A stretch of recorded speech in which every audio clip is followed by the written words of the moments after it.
Jingle. C'est là où il y a là-haut. Le gros kilo là.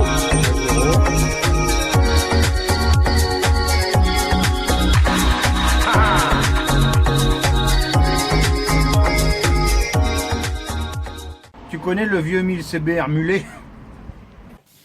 Donc là, la première étape, ça va être de savoir où on place sa bougie. Alors là, sur le dôme d'origine, on va regarder. Ça, c'est ma cale étalon. Hein. Je mets dedans, je descends. 8,41. Ça, c'est où est positionnée la bougie par rapport ici au plus, comment dire, au plus près du piston, quoi. Alors après, il faut rajouter le squish, donc on arrive à 8, j'arrive bien, 8,9 en gros. Alors moi je vais partir en gros là pareil sur une valeur de à peu près 9 cm d'éloignement de bougie par rapport au piston. Donc là comme à mon habitude j'ai mon angle de 45 degrés pour ma bande, comment dire, pour mon angle de chambre. Et donc maintenant c'est parti, donc là je taille ma culasse, enfin mon plot, jusqu'à avoir mon enfoncement de bougie de, j'ai dit 9 cm. Donc là voilà, j'ai usiné à 45 degrés, je suis enfoncé à 8,8 à peu près pour le moment. Je laisse comme ça parce que à la fin je viendrai reprendre, en fait là je vais regarder ce que je comprime. Et à la fin, je viendrai tout retirer. Je viendrai retirer une légère passe ici et tout le long de la chambre, enfin tout le long ici de la chambre de combustion, pour avoir vraiment une surface qui se fait en un seul coup d'outillage, on va dire. Enfin, je sais pas si c'est compréhensible ce que je raconte, mais bon. Enfin bref, voilà. Dans l'immédiat, là, je vais déjà aller mesurer ce que ça me donne comme taux. Bon, ça doit comprimer fort, hein, je pense, forcément. Alors donc ici, je viens de prendre ma mesure. Je comprime presque à 20 pour 1. Et comme là c'est pas fini, il faut faire gaffe, il faut prendre en compte la longueur qui est pas définitive, donc il faut mesurer le volume du puits de bougie qui est différent d'un volume normal à 2,3, 2,4, 2,5 suivant comment chacun mesure. Donc là voilà, maintenant en fait je vais écarter jusqu'à ce que j'ai le volume souhaité, d'où le taux souhaité. Voilà, donc là l'usinage proprement dit de la chambre est terminé. Alors là je comprime à 17,86 et maintenant là je vais aller je vais aller fraiser ici pour rentrer la bougie pour qu'elle soit à fleur de ce côté là.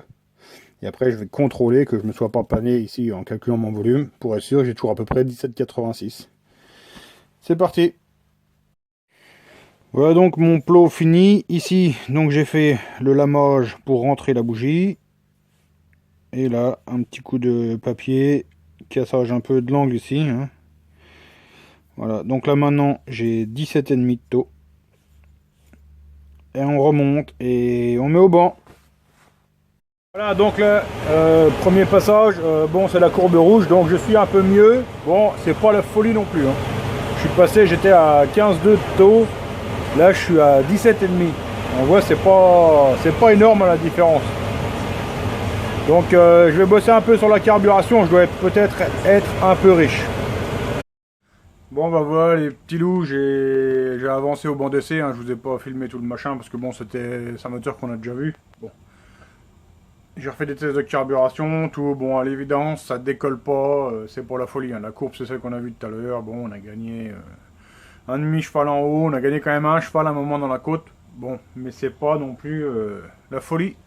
Comme quoi, la compression, ça fait pas tout. Hein, on est passé de 15,5 en gros à 17,5 et ça change pas non plus la face du monde. Alors vous avez été X milliers, non mais vous avez été nombreux à me demander plus d'infos sur le carbu. Bon ça c'est ma version proto. Hein. Donc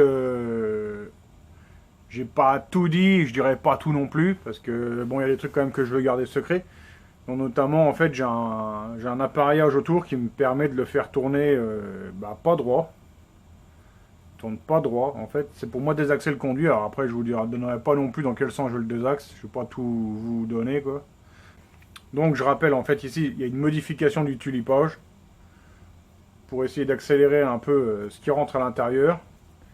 Parce que le but de la venturisation, pareil, en fait, c'est d'accélérer, c'est d'aspirer plus fort au niveau du puits de bougie, j'allais dire, du puits d'aiguille. Hein, ça sert qu'à ça, en fait, une venturisation, ça sert à accélérer.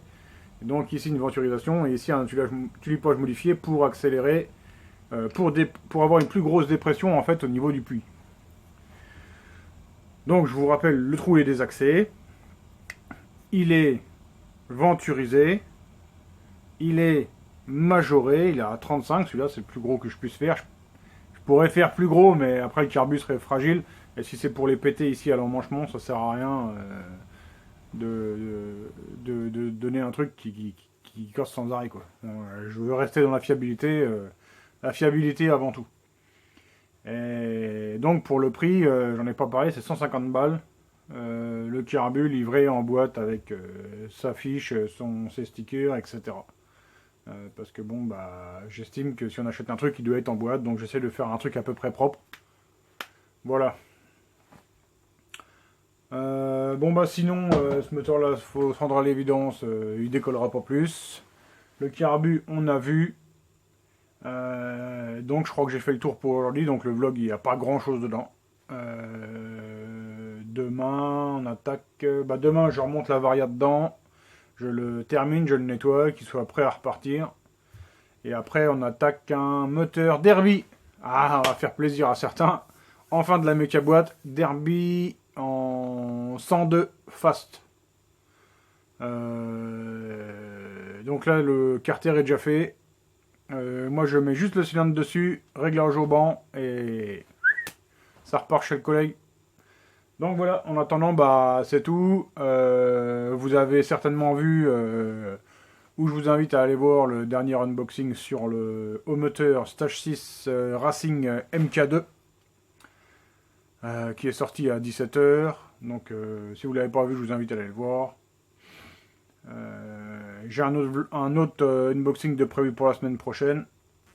En attendant, bah, c'est à peu près tout. Donc merci de m'avoir suivi, et bonne soirée, et à demain les lions. Bye.